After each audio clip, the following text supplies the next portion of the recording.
dumating na tayo sa part na kinakatakutan ng lahat, especially sa mga babae,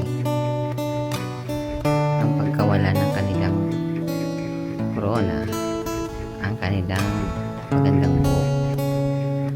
So sa una, akala ko hindi ko kayang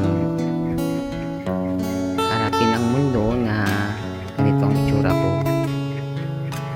But I realize, hindi lang naman ako yung lumalaban. Maraming mga mahal ko sa buhay, naniniwala sa akin, nagdarasal sa akin. So ngayon, ito po ako sa inyong harapan na pinapakita sa inyo at na ganito yung itsura ko na po.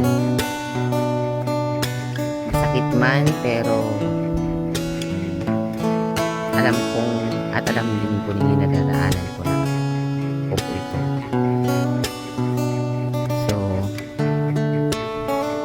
embracing myself, kung ano ako ngayon, kung ano itsura ko ngayon, naniniwala ako na daratingin time na babalik din ang dati ako. Maraming salamat sa lahat na nagmamahal sa akin, sa lahat ng naniniwala sa akin at nakikipaglaban silently, at sa mga prayers po na binibigay niyo po sa akin. Thank you so much.